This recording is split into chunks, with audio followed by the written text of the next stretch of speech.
Welcome back. Our next guest says she no longer looks at food as an indulgence, but as a source to fuel her body. She's known as the RVA Fit Foodie and joins us today to walk us through the steps on creating sweet potato hash and overnight oats. We welcome Austin Kitchen to our kitchen. It's wonderful to have you. Thank you for having me. I'm excited to be here and to be sharing just a few of my go-to staple recipes. Obviously, everyone is on the go, and so for me and my household, I usually don't have 3 hours to spend in the kitchen. So I try to figure out clean, healthy eating habits that are easy to just throw in the pan or into a jar that you can grab on your go or can make for your kids, but they're also still hearty and delicious instead of just having that salad that doesn't really fill you up. Yeah, they definitely have some substance to them and really, excuse me, get you going in a major way and in a convenient way too, and that's important. You've already got this kind of going. Yeah, so I'm gonna start with the sweet potato hash just to show you guys. This is one of my go-tos, and what's awesome about this recipe is that you can really mix it up. You can turn this into a Mexican dish, you can turn this into a lunch, a dinner. I usually like it for breakfast because I add eggs to it, so it's like a scramble. But basically what I did is I used some coconut oil. I just put about half of a tablespoon in there. I let these chopped onions kind of saute a little bit. And so this is about 1/3 of a red onion that's chopped. Why red, Austin? Is it different flavor? So for me, I like to use the sweet onions, which are the white ones. I like to use those in more of like when I'm putting something in the oven, so when I'm baking something, whether that be a casserole, and that just sweetens everything up. With the red, I feel like this just gives it a, the sweet potatoes are already so sweet, you don't really need another sweet element to it. So for me, I like the red onions because they just taste a little bit better, and I'm making a mess over here. That's half the fun, yeah, right? So yeah, so then I just threw in my sweet potatoes, which this is 2 sweet potatoes which have been chopped and peeled.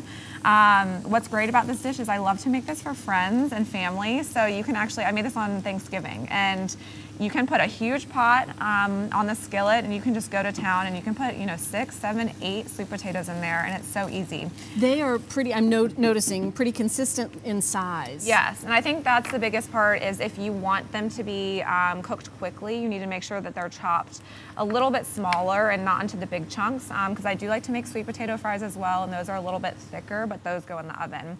So I'm adding a little bit of salt, and this is salt to taste, whatever you prefer, and then I also am adding some pepper, and then I'm going to add some paprika as well. And so the paprika for me, and I'm doing about 1/4 teaspoon, is something that gives a little bit of a spice. So it depends on how much you like spicy. I am a huge spicy fan.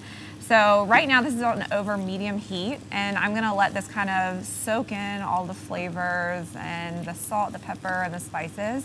And the biggest thing is you can't obviously just cook the sweet potatoes without anything else, because these will just kind of take forever. They'll get probably burnt. And so what I like to do is with this, I like to add, which I brought my little bit of water from home.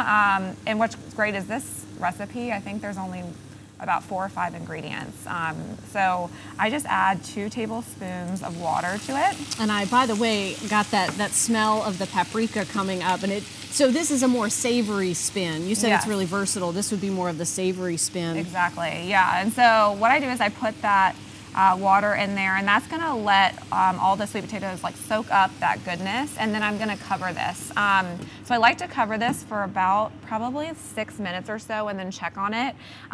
Sweet potato hash is the best when it's a little bit crispy. So when you go out to eat and it's like those hash browns are just like nice and crispy, this is a great way, whereas when we take off the top, it'll be nice and crispy, but we're gonna let all of these juices soak in, let the onion get all in there.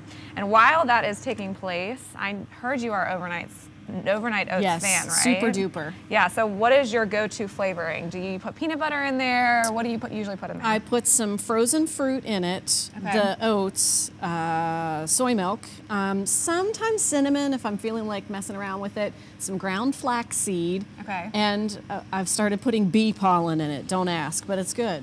I like it. You got it going on. I love it. I love it. So this is very similar. So I'm gluten-free actually, and I don't suggest that to people who don't have an intolerance or anything like that, but I just have a minor allergy, so I try to keep gluten out of my system. So these are actually gluten-free oats. You can buy regular oats. You can use gluten-free oats. They are so cheap. You can get them at the store in a big bag, and so I get these at Kroger. And good to really know that's inexpensive. an option. Yeah, and if you are gluten-free, and so actually both of these dishes are vegetarian friendly and also vegan friendly. So if you're at home and you're wanting to have, you know, a recipe that is easy but also clean, this is a great option. But what's great is with the hash is sometimes I add bacon to it, sometimes I add sausage to it. Depending on what mood you're in. Exactly. Yeah. Austin, we have about a minute left, so Okay. you want to put those together. Yep. Now they're super quick. Yes, but, super quick. An interesting note, certainly, you have not always lived and eaten this way. No, and so I think it's about kind of finding that balance. I was diagnosed with cervical cancer about 2 years ago, and for me, after I went through surgery, it was all about trying to figure out exactly how I could manage my weight, but more importantly, how I feel. And so everything that I do on a regular basis is just about how I feel. I want to, you know, feel my best, and I want to have good energy. And so when I eat like crap, I don't really feel the best. So this is why I've really you know, implemented a new type of, you know, regimen into my system, which has been great. A lot of folks are looking at this going, all right, but it's a little, you know, it might be a little granola, might be a little, but you say take it in steps and then just see how you feel. Yes, and I think these are both things, everyone loves sweet potatoes.